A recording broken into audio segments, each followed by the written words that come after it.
Life is really about evolution and growth. And that inherently means that you're going to come against obstacles and challenges. You're going to experience barriers. Things aren't always going to go your way. Build yourself a toolbox. Welcome to Awaken the Ripple, the podcast that provides practical tips through real and honest conversations to help you unlock your purpose, ignite positive change within you, while empowering you to create ripples of impact throughout the world. In this episode, we're exploring the subject of personal development. For me, personal development is not a destination, but a continuous, lifelong journey of becoming. I believe that even the smallest of changes can create big ripples of impact in our life, and at times, it's just a single piece of advice that can set us on a completely different trajectory. With me today to unpack it all is Fiona. Fiona embodies the essence of a growth mindset, inspiring individuals and organizations to reach their full potential for 15 years. With an extensive background in global client leadership, Fiona leverages the art of using self-development to overcome challenges and achieve results. Beyond her career, Fiona has a love for design in many forms, particularly interior design and architecture. She also has a tiny obsession with the fashion house Saint Laurent and is partial to a velvet loafer. So, thank you so much, Fiona, for joining me to explore it all. So, let's dive in with this first question. If you could go back and give your younger self one piece of advice related to personal growth, what would it be and why? Well, firstly, thank you so much for inviting me on the podcast, Chrissie. Really pleased to be here. So yeah, totally agree with your points around the value of self-development. And I think if I was to go back to my younger self, I think even before that, for me, personal development is obviously quite multifaceted, right? Mm-hmm. We talk a lot about personal development in the context of our careers. But for me, of course, it helps you get ahead from a professional point of view, but it's also really rooted in how you think about the world, how you see yourself. I think even the way that you take care of your physical health is also part of personal development. And also for me, I'm not traditionally religious, but I think spiritual development is also part of how I see development. So for me, it's multifaceted. And then if I was to go back to my younger self, I would probably tell my younger self that it is one of the most valuable things that you will ever invest time in, because it will help you acquire the tools to navigate this challenging thing that we call life, right? So I think we've been sold this lie in the world that we live in, whereby many of us believe that life is about getting what you want. And of course, I think life can absolutely give you what you want, but I've come to believe, I guess in my experience, that life is really about evolution and growth, and that inherently means that you're going to come against obstacles and challenges. You're going to experience barriers. Things aren't always going to go your way. And therefore, I would say to my younger self, build yourself a toolbox. Build yourself an amazing toolbox that will help you navigate all of those obstacles and challenges. You won't get it right every time, but that toolbox will help you overcome those challenges more effectively, more often than not. So that's what I would say to my younger self. Yeah. So we're looking for a toolbox, or we'll be constantly building on this toolbox. I loved how you said life will give you what you want, but obviously there'll be obstacles along the way in order to really test our resolve. So in a way, it's asking yourself, okay, how badly do I want this? Whatever this thing might be, having to tap into your resolve, your inner core values to really challenge yourself as to, okay, do I really need this? How badly do I want this? And hopefully you find within that toolbox all that you need in order to progress. So in a way, I really liked how you said there's a toolbox. Life potentially gives you what you want, but there'll be obstacles along the way that's potentially going to test us. This really weird analogy just came to mind, or this kind of, I guess, thought just came to mind. So Super Mario Land, when I was younger, used to be one of my absolute favourite games. Have you ever played it? No. So I'm sure your listeners, one of you at least out there, has played Super Mario Land. And in the game, it is filled with obstacles and challenges, and you advance to, from one level to the next. And one of the things that is really memorable about Super Mario games is that it gives you almost, I guess, tools in the game to help you become an enhanced version of yourself, whether it's to advance to the next level, whether it's to jump higher, whether it's to beat the boss at the end of every level. And one of my favorite tools is the mushroom. So when Super Mario comes towards a mushroom, he becomes stronger and larger. And that then enhances his ability to, again, jump over hills or whatever the obstacle might be. So I always refer to that game because it's very similar to how I think life is, where I'm not sure if you will advance to the, to every single level, but the idea behind it is that you acquire tools, skills that enhance your superpowers and enhance your ability to be more effective at overcoming those obstacles. So that game is something that I always go back to. And again, it connects back to that point around building a toolbox and building, skills that really allow you to be more effective in navigating, again, this challenging thing called life. Yeah. Okay. So for me, for what I'm heard from what you said, life is basically a Super Mario game. It is a Super Mario game. I like that. Exactly. Life is a Super Mario game. Love it. I think when I was reflecting on this question that I gave you, I asked myself, okay, what would I tell younger Chrissie? And what I landed on was embrace the discomfort. I feel discomfort really teaches us a lot of things. Obviously, personal growth, because there'll be times when we have goals, we're having to learn something new. And basically, by us embracing this discomfort, we will end up learning a new skill, building confidence, we're gaining experience. Through discomfort, we end up building resilience. We go through a few challenges, tough decisions, and going through something like that, it helps us to then acquire that empathy. So if we're going through a tough decision with someone else, we get to put ourselves in the shoes of someone else and really understand what it's like being from someone else's point of view.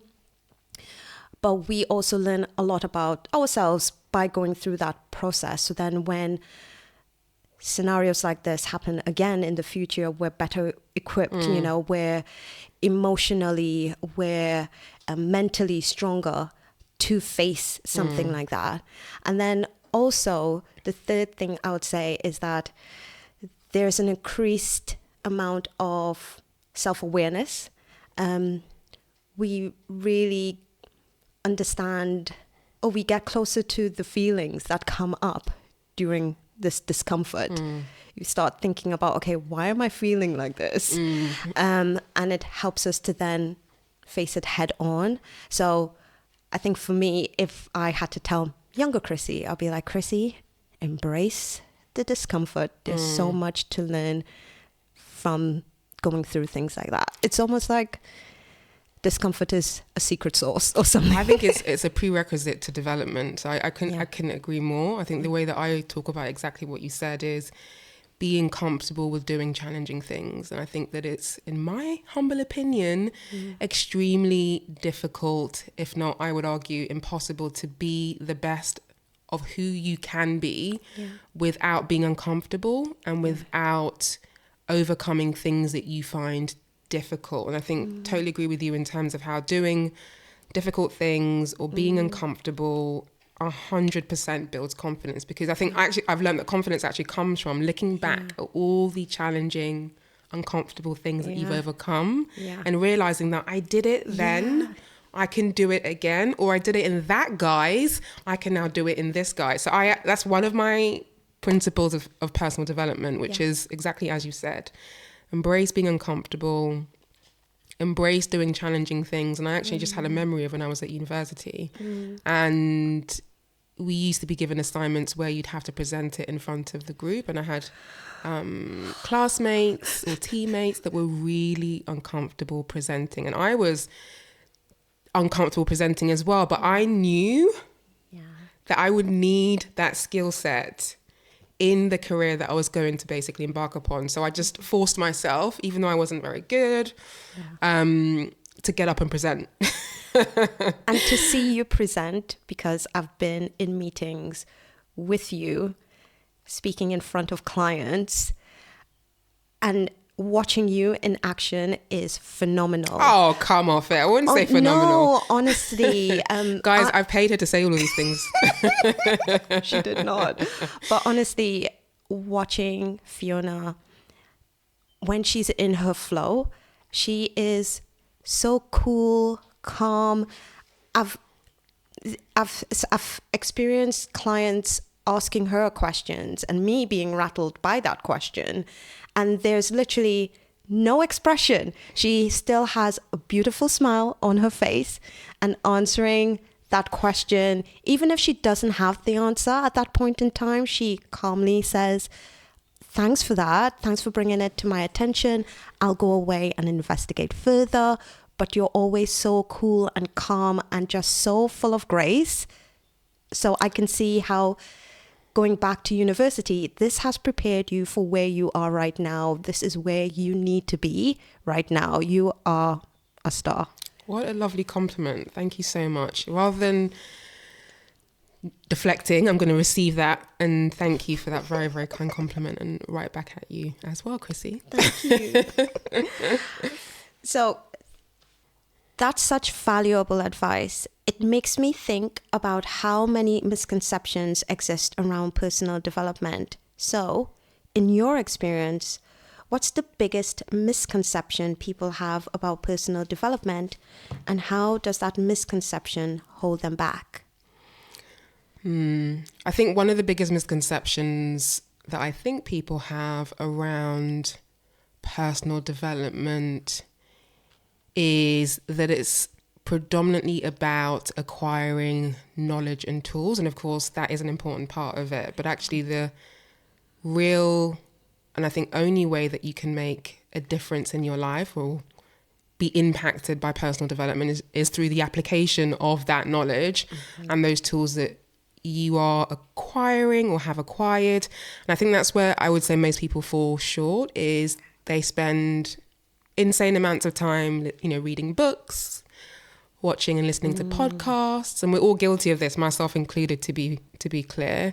But I do think that to truly see the benefits of personal development and to acquire skills that you really want in a way that delivers impact, you have to apply them. You have to practice them. Yes. So I would say the biggest misconception is really centered around focusing more on the acquisition of knowledge and not enough on the application of that knowledge and the application of those tools. And I think for me, maybe this is probably a misconception that maybe I had. I think that there's probably a second one around when I was, I guess, early on my journey to, really wanting to be the best that I can be, as we say, in the area of self-development. I think we go into it thinking it's about fixing something that is wrong with you. But I realized that it is about honoring yourself. Yes. And I think for me, honoring yourself is really about wanting the best for yourself. And I think that lens changes things, because you don't go into it trying to fix something, but it's more about how do you, again, as we said, acquire knowledge, tools, practices that really honor the best of who you can be. And also is that you show up better for your loved ones, but I would argue with every single person that you encounter. So I think, again, the second misconception is around it's not about fixing what's wrong with you. It's about honoring the best that you can possibly be and valuing yourself enough to want the best for yourself. And I think that's something that really changes the way that you think about it. It's not a negative or arduous endeavor. It is, I think, is a form of self-love. I love that. So from what you said, it's not just about acquiring the tools. It's about the application of the tools. It's not, and the second point for you, it's not about fixing some part of you. It's about embracing, loving every aspect of you. I think it's just changing the lens through which you think about self-development. So I think maybe this is just me, but if you go into it with a fix me mentality, I think that can be quite deprecating, maybe even disempowering. Yeah. And look, we all have things about ourselves that we want to evolve and change. And I think for me, I guess looking at it through the lens of how can I,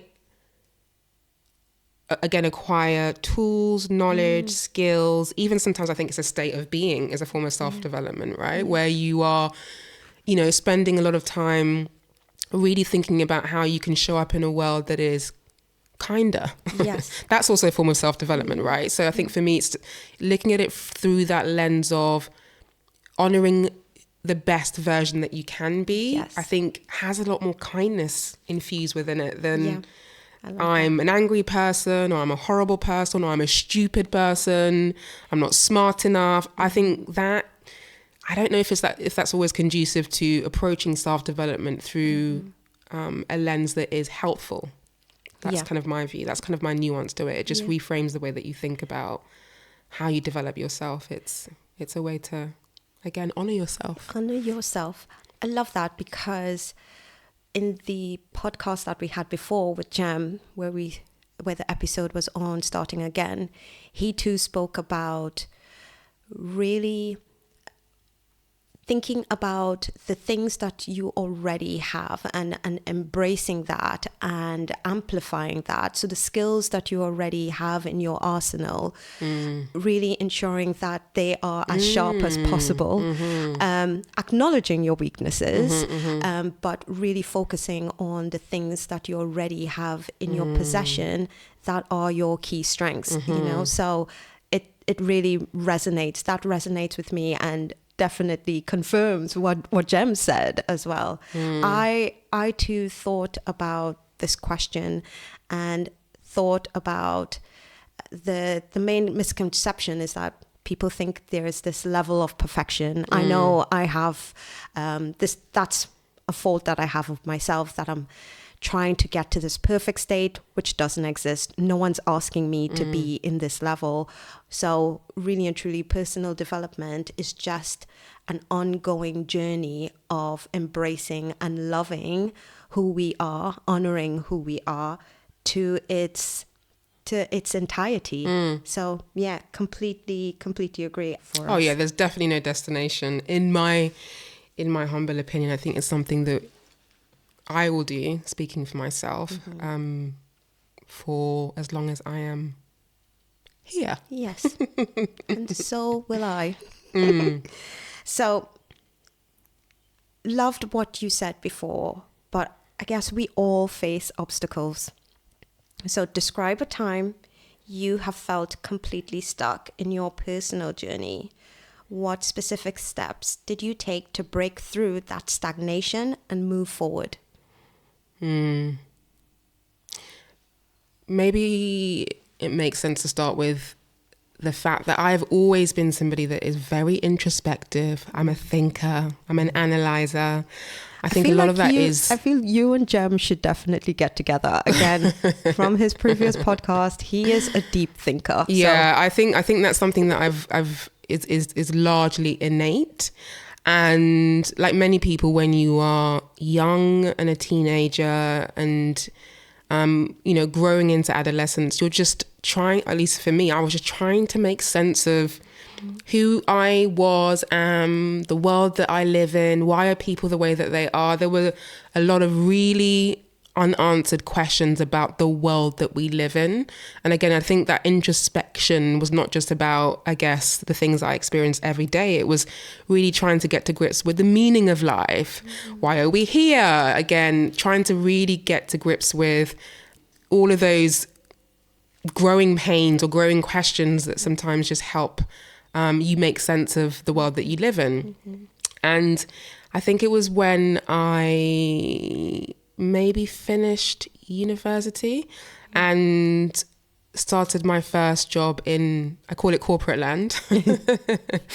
And I still had those questions and those, I guess, areas of questioning that I wanted answers to. And luckily as well, I think I've always been curious enough to also be a seeker of those answers. So I really got into reading during that time. And to your point around how I became unstuck, and I think it was coming unstuck from just not really understanding the world, why people are the way they are, why I am the way that I am. And I came across the book. I was watching Oprah Winfrey. So anyone that knows me that knows that that woman really changed my life, because she introduced me to the book A New Earth. So A New Earth, I'm not sure if anybody that's listening has read it, but I think it probably came out maybe 12 years ago, roughly. And it was the first book that I read where I actually remember reading it and calling my mum, and I was just crying because it almost felt like life just made sense. What? Okay, I need to find this book. It was the first book where, honestly, I felt like the veil of ambiguity with regards to why people are the way they are, why I am the way I am, it just all made sense. So I would say the biggest, I guess, catalyst that was external to me that I acquired for self-development, that book was the most, I think, impactful thing that helped me get unstuck. And what I love about the book is that one of the opening passages in the book speaks to the fact that this is, not going to be a book that resonates with everyone. And if it doesn't resonate with you, that's absolutely fine. And I think that's a really important point, because going back to my point earlier around tools and building a toolbox, I really passionately believe that everyone's tool isn't the same. The toolbox are going to be different. What resonates with me may not resonate with you. You might read the book A New Earth and think this is absolutely not for me, and that's fine. And I think we should always embrace the things that resonate with us, and again, allowing what resonates to be what you then integrate into your toolbox. And I think for everybody, we all have an individualized curriculum. And if our curriculum is individualized, then that means some of our tools are going to need to be bespoke to us. But for me, to your question, that book was probably one of the biggest things that really helped me get unstuck. Okay. I bought it for like my sister, my mom. Wow.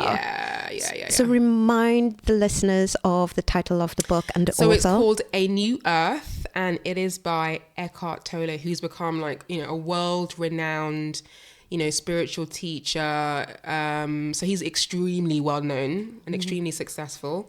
He's like this really small Germanic man. I think he's from Germany. I don't know where he's from, but I know he's done... Is it The Power of Now? The Power of Now, which absolutely. is also a powerful book. He also wrote The Power of Now. And what I love about it is it's not a religious book. It is a book of just ideas that I think, to my earlier point, will significantly help you navigate life more effectively. So I'm going to probably challenge you with something. Because when you spoke about the new earth and you calling your mum and basically saying, you've gotten it. Like, it was almost, there was clarity there. But I also saw in your eyes, I could see you were getting emotional because you went back to that moment. What was it specifically, or was there something within that book that really resonated with you, for you to, at that point in time, well, with us speaking, for you to get emotional? Because I can feel like it was really, the emotion really comes from, again, that tension between trying to figure out what on earth life is about, and why people are the way they are, why the world is the way that it is. Imagine that being something that has been troubling you for a very, very long time. That book was the release of that frustration. And that book was my spiritual awakening. Okay, that makes a lot of sense, because we've spoken about your spiritual awakening journey since then. So that makes like a lot of sense, and we'll probably leave that for another podcast for us to dive deep into. But it goes back to my point. So, self-development, I'm sure your listeners will know this, is a multifaceted endeavor. If you think it's just about getting ahead in your career, you're missing out on the extent to which you can really change your life. As we said, it's mental, it's physical. For me, it's spiritual, it's intellectual. Like it's so multifaceted, not just one thing. So for me, that's really important. Okay, that was really deep. That's really hit my heart. I can go even more. I know, but you again, not for this I don't want your podcast. listeners to think I'm getting woo woo.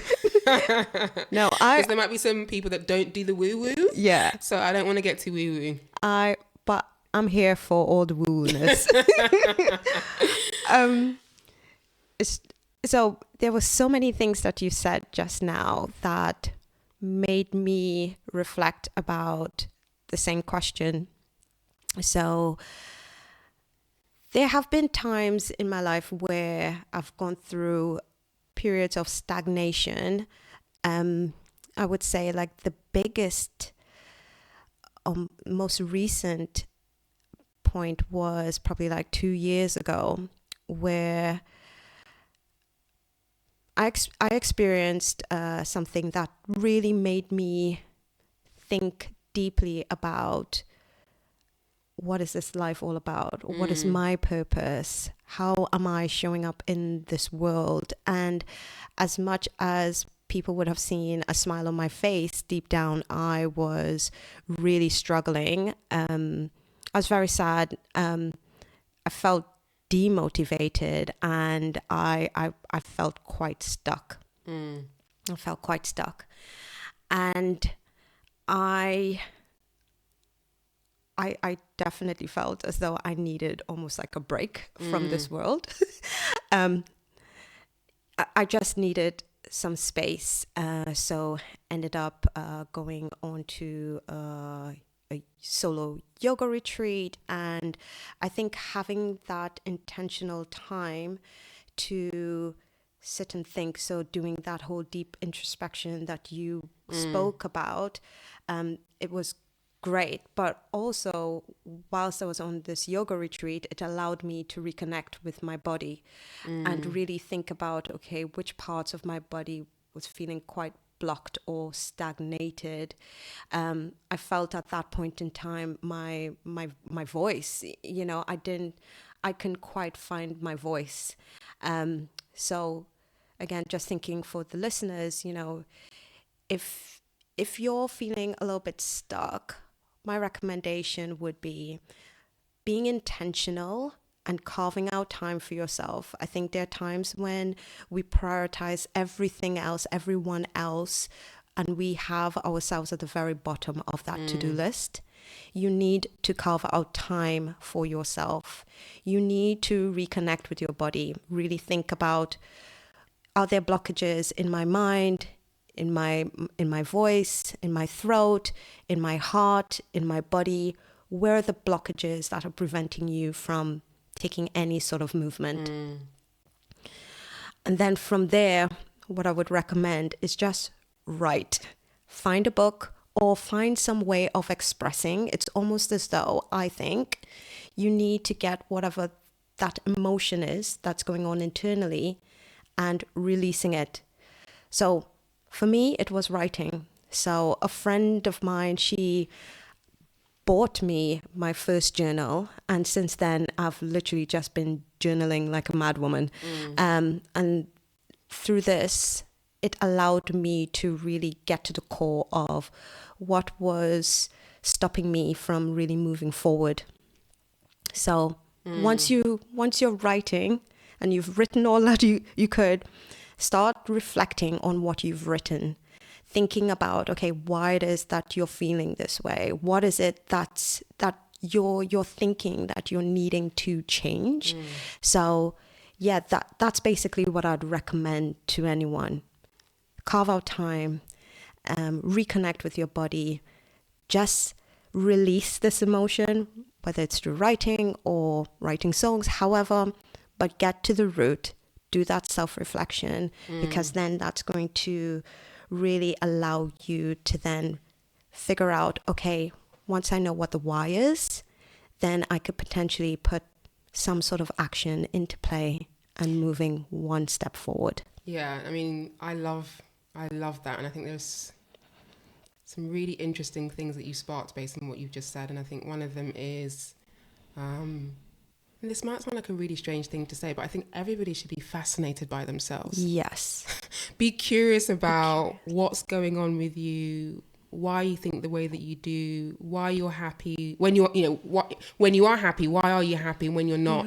Really spending time to investigate who you truly are. And I feel like you went through this kind of period of almost like self unpacking or self-discovery that then led you to tools and solutions that worked really well for you, which I think is a really practical step that anyone who's feeling stuck can take. And I think within that, what you've also done is be curious. Yeah.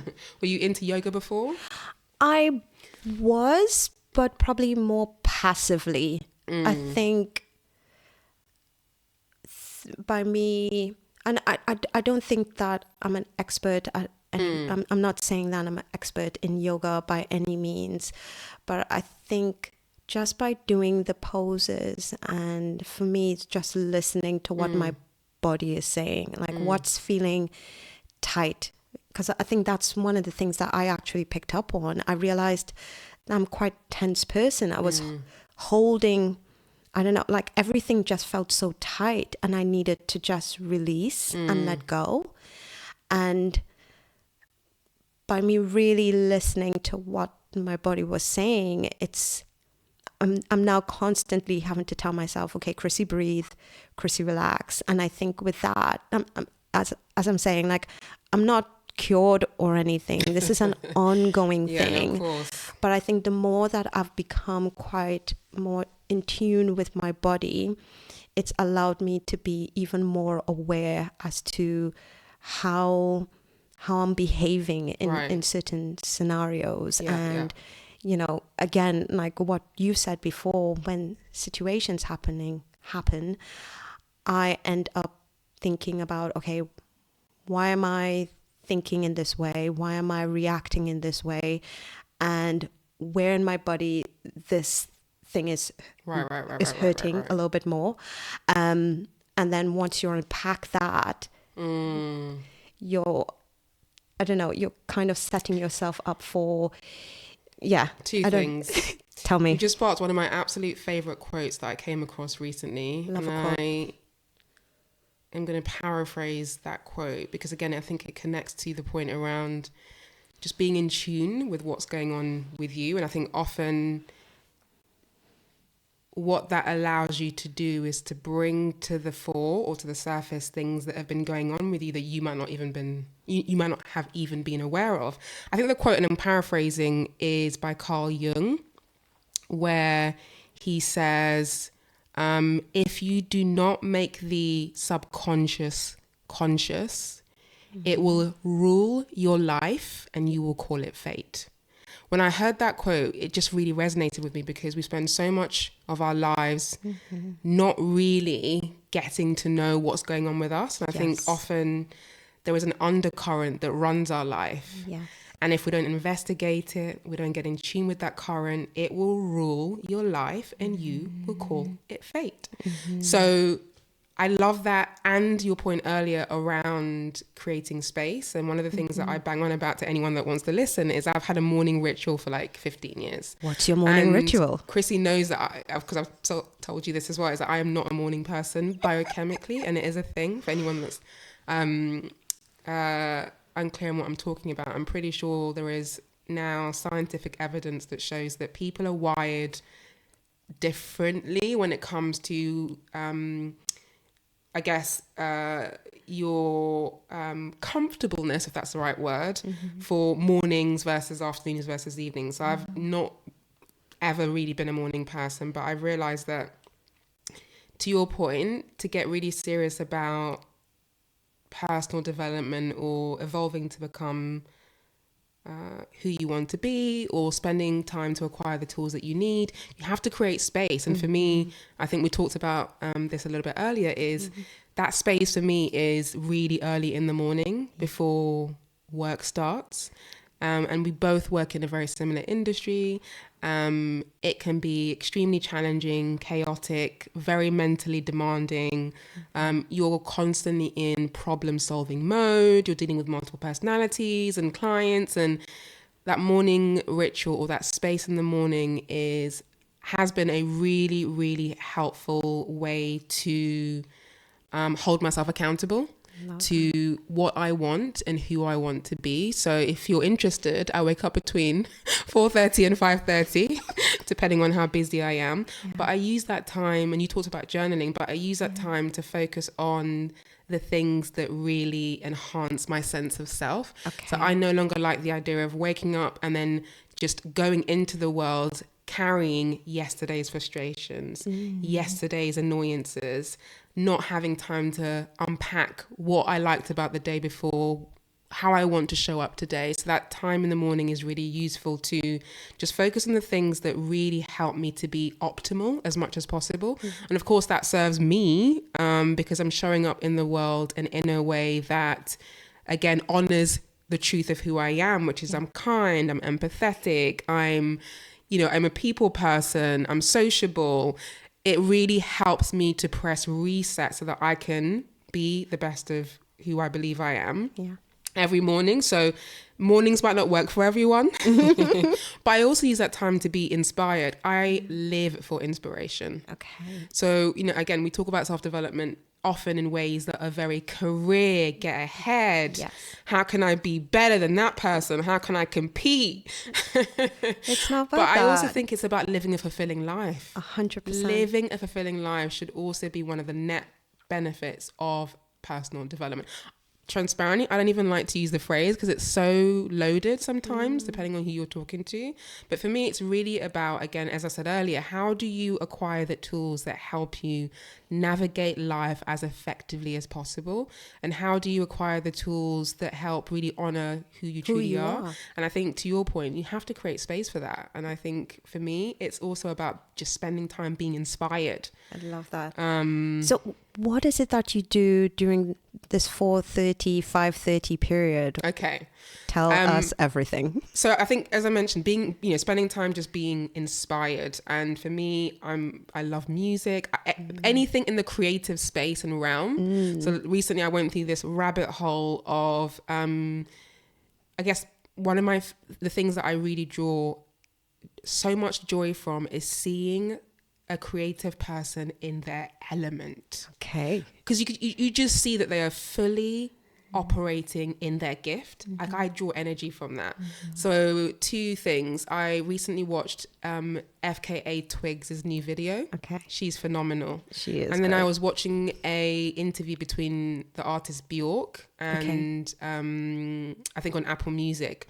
When you just see people in their creative element, fully embodied in who they are, their gifts, as I think Jen was talking about, their strengths. Yes. There is something so empowering and inspiring about seeing people living authentically in their gifts and their strengths. Yeah. So I enjoy tapping into that, but I also just watch stuff that completely doesn't relate to my day to day. So I might watch a guy talking about quantum physics because I find that really interesting. So I think for me, again, being inspired by things that are directly in my purview, but things that on, I find it's a very, very great way for me to like enhance my sense of self, and it really fuels me energetically.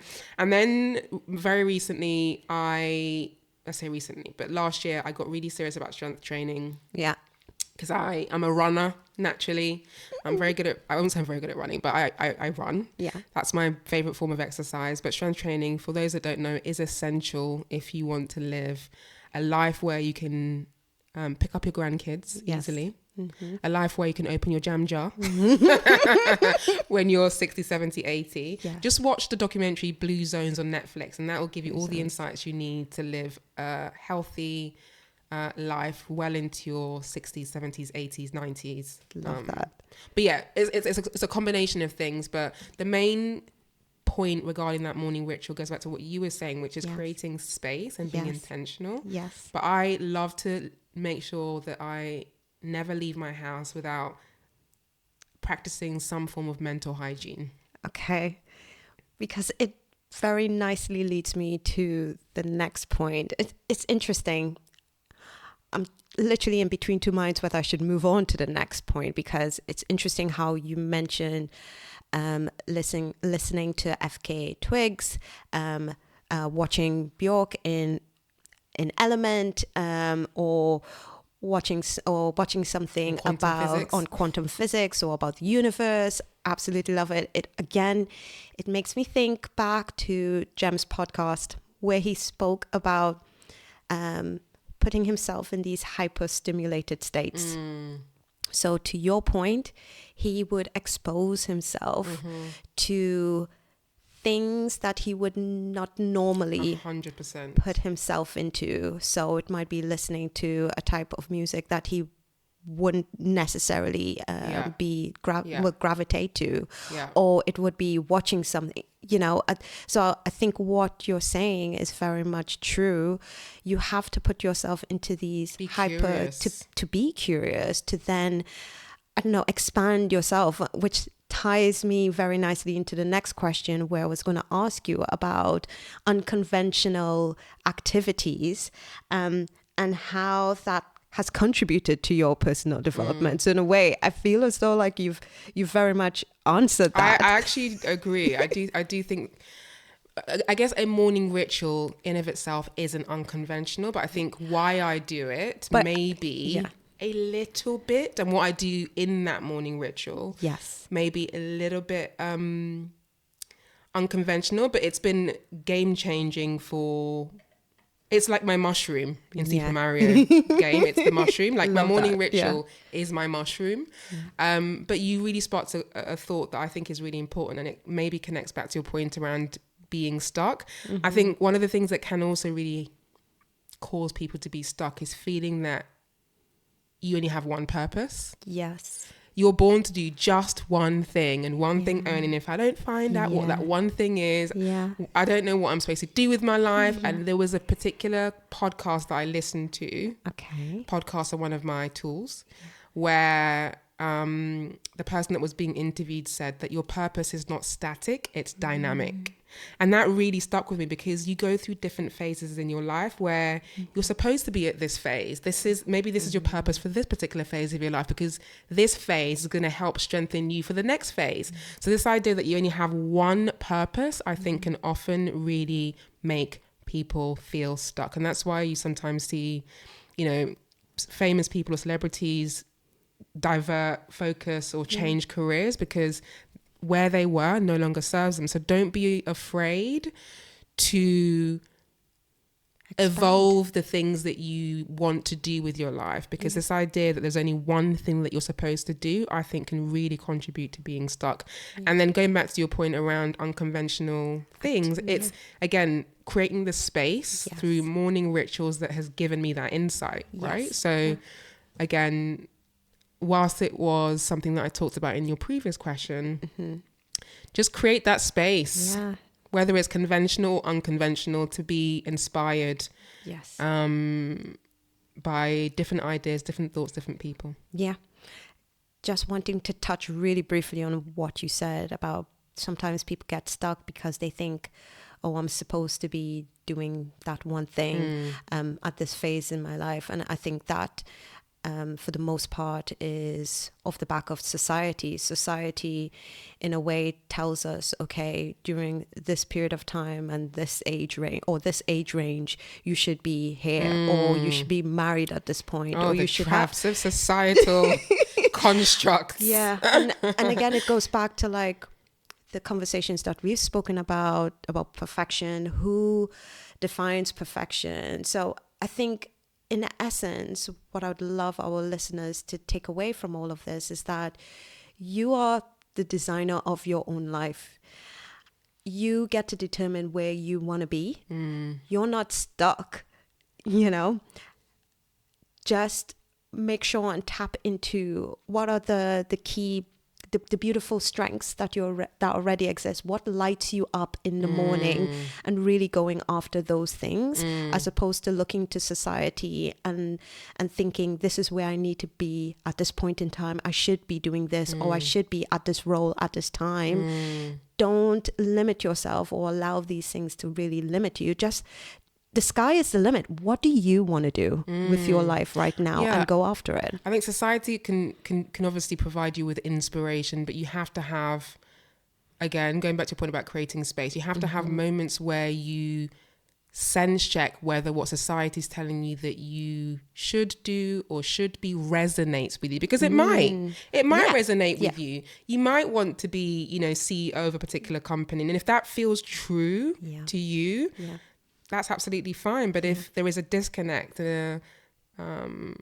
lack of resonance with societal ideals and who you want to be, then exactly to your point, acquiring the tools will help you navigate yourself to where ultimately you want to be. And again, I think, as we were saying, it's not about being perfect, but it's just about listening to what resonates and following the breadcrumbs and following the clues, because I'm going to quote my mother here, but life and success is not linear. I think that's the other misconception as well, is that we think we have a straight line to success, and sometimes we have to take seemingly steps backwards to be propelled 10 steps forward. So that's why I feel like your point about society is a really important one, because it gives the impression that you just go from, one role to the next, and the next, and you just climb that corporate ladder or whatever the ladder is. And actually, sometimes you got to take a detour. To your point, you got to zigzag your way to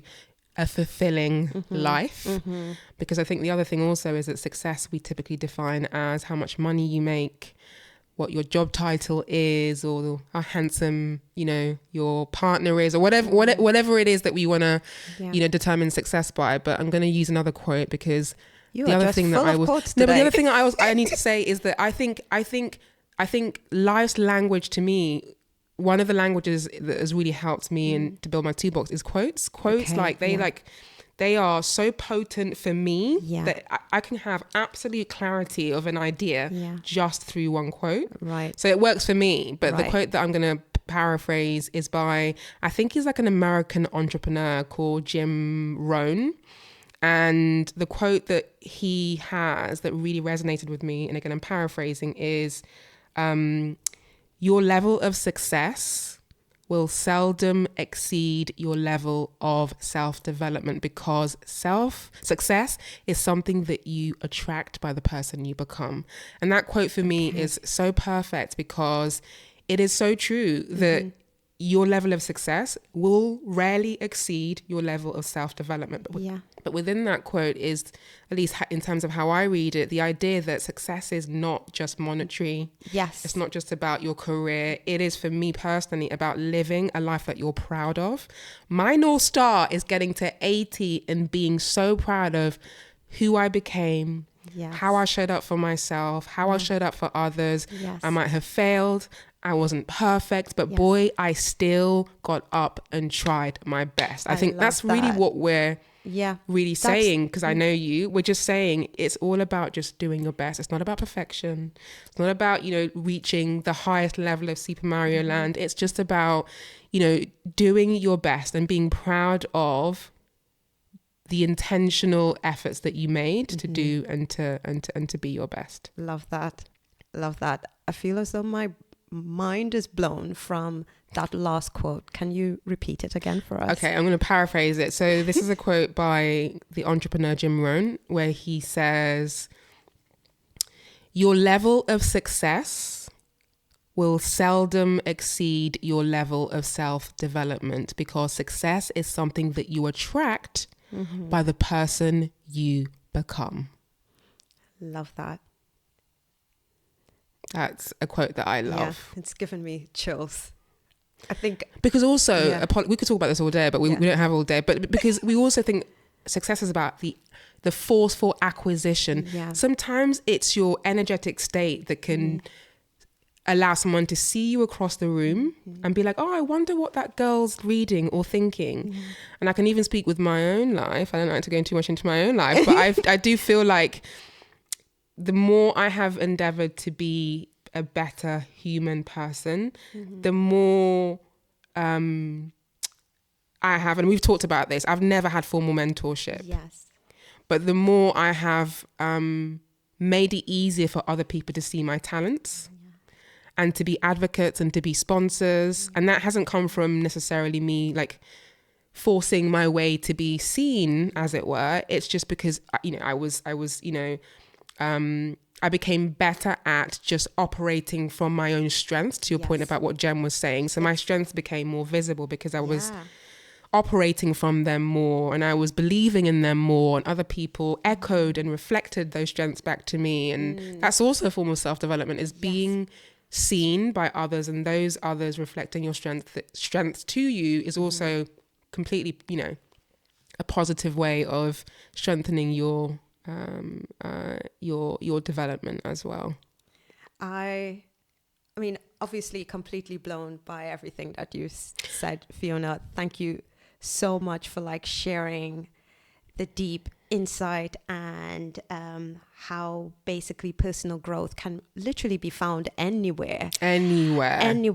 But the stimuli.